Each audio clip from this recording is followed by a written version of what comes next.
Yo, what's happening, you guys? How the devil are we?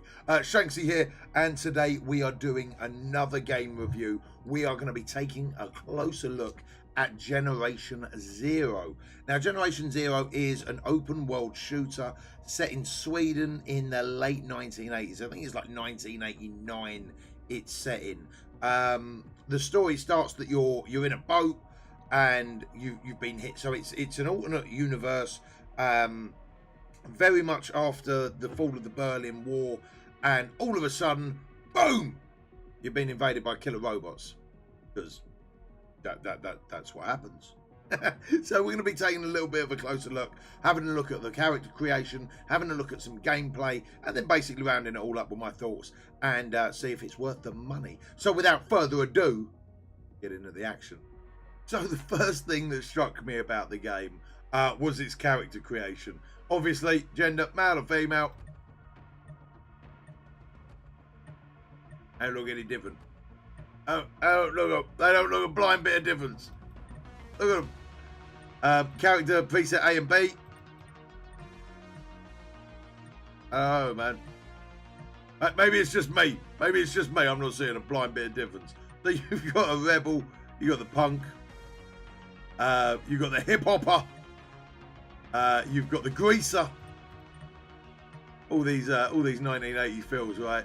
You got the Fonz, or you've got the nerd, metalhead, military, all in there, and then they've all got slightly different styles as well. But again, between male and female, there's no freaking difference whatsoever. But don't get me wrong, no matter what starting outfit you take, no matter what style you can take, there's a lot of collectibles throughout the world that you can improve your look or change your look a little bit. However, the male and female bits, I don't even know why it's there. They look so, literally, look, it's just the shoulder that dips a little bit, right? Oh dear. So yeah, that's your character creation, and then you start the game off. So the one thing that I will say about this game is the looting system seems pretty nice. The ability to run up to these cars, all looking pretty good, and going through them. I really like that for some reason. You don't get a chance, I don't know, like the opening of the doors, the interaction with the environment. I've always really enjoyed that in a game. However, the world does feel incredibly empty. You know, like the combat is few and far between. Sometimes when you do encounter combat, you're getting far too many mobs. What's like over there? So we've got like maybe 5-6 enemies at one go over there. But up until we get into combat, you are running through this environment for a very long period of time. Sniping off some of these robot dogs if we can. Now everyone gets to see how bad my aim is. Dear, oh dear, oh dear. Gonna be here a while, boys. The enemies are definitely unique. I would definitely say that about them. They're 100% unique. I can't really think of a game that I've seen like crazy robot dogs attacking me. But if you can, let me know in the chat, guys. What enemies do these remind you of? So you see them bounding across there. Uh-oh. They've all got weak spots as well, which is quite nice. Like a headshot for these particular dogs is on their back. Pretty interesting like that. You can loot most of these guys.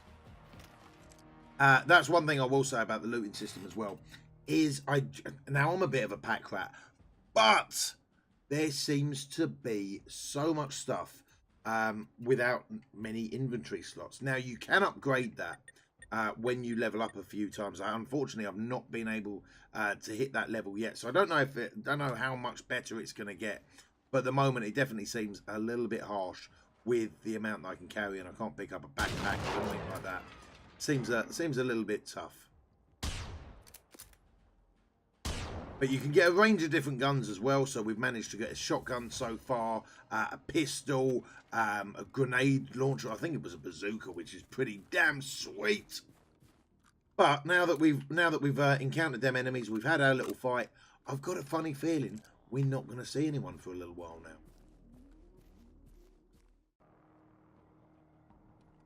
There are varying enemy types in this world as well, from little jumping spiders to the robot dogs, to these flying things as well. And we've even encountered like a really big robot, which was a bit of a pain. So the enemy types are definitely nice. Graphically, I really like it. The falling leaves, the birds flying the moon, and even earlier we saw swings just blowing in the wind. Now, I know it's a real little thing, but that type of interaction between the environment really does help get me immersed in the world. So I've got a lot of time for that. I really do like that about the game. Speaking about those big robots, we were lurking across this bridge, and I thought, what better time to test out the old bazooka and see if it drops him. So I just see the big fellow over there. Thought I'd switch over. I can't really tell if these are hitting him. That's the big problem as well. Like the hit mark seems to be a little bit. Oh, I'm not sure if it seemed like it hit, but I'm not sure. So I creep a little bit closer, see if we can get it on him. Graphically, the flames look pretty good. I don't think he's sussed out he's under attack yet. And again, we fire another shot. I'm just not sure if we're hitting him. However, we get a little bit closer. We see him again. Pop! Oh, now he's seen us. And unfortunately, he didn't manage to get a shot off. Ha! Have some of them apples. Unfortunately, the quests seem a little bit Fallout 76-y to me. Now, what I mean by that is without NPCs, without people to talk to, without people to trade with, or at least that I've encountered so far within the world, it does feel just a little bit empty. You know, just a little bit empty. You're going from location to location, almost always on the trail of people. You know, they're like, oh, they've just left and let's find out where they went to. And then you get to the next place. Oh, they've just left. Let's find out where they went to. Almost feels a little bit too empty to really immerse yourself within the characters or to care about the world around you, as it were. So the generation skill tree does seem fairly customizationable. It really does seem that you can alter your playstyle fairly drastically, whether you're going for combat, support, survival, or tech. Keep in mind you can play up to 4 players. So maybe if you had the optimal group, maybe everyone's focusing on one particular path. Or if you put enough time in the game, maybe you can unlock all of the paths. I'm not sure if that's possible at this point in time. I do seem to be leveling up fairly slowly, and now I don't know if that's due to me trying to explore the world a little bit, or if I was focusing on predominantly on my quests, maybe I'd have blitzed through it a little bit quicker. I'm not sure, but there does seem to be a lot of different skills that you can upgrade, whether it be for hip shot accuracy, the carry capacity that I'm desperate for, component damage, EMP expert, all that type of good stuff seems to be in there. And I've got to be honest, I do like a game with some customization on your characters.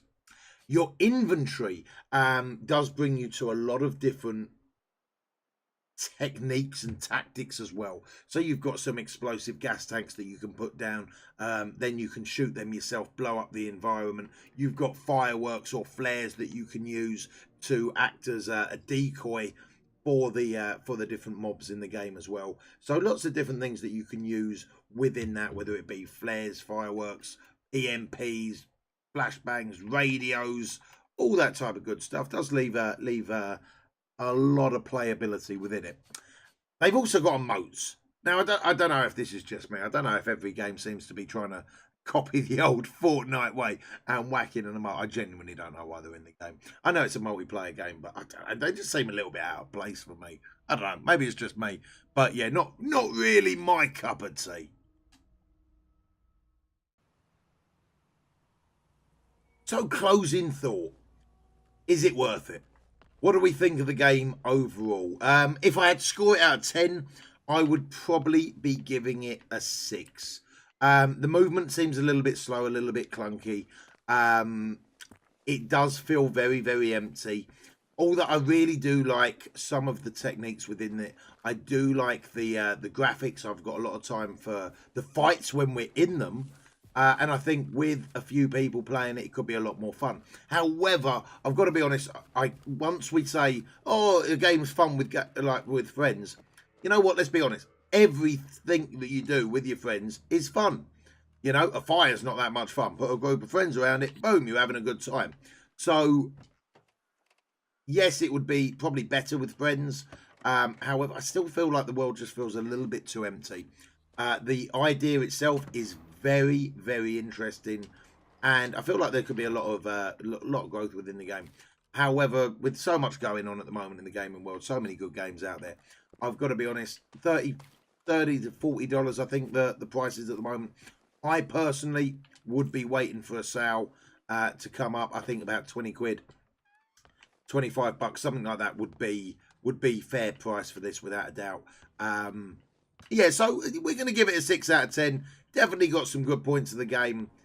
Just a little bit too empty all round for me to really score any higher. I think this would definitely be one that I play around with, but not gonna be going crazy. It's definitely not going to be a main game of mine anytime soon.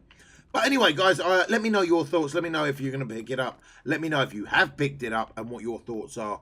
And yeah, if you want to talk to me in person, guys, you can find me on my Twitch page, which is www.twitch.tv/Shanksy.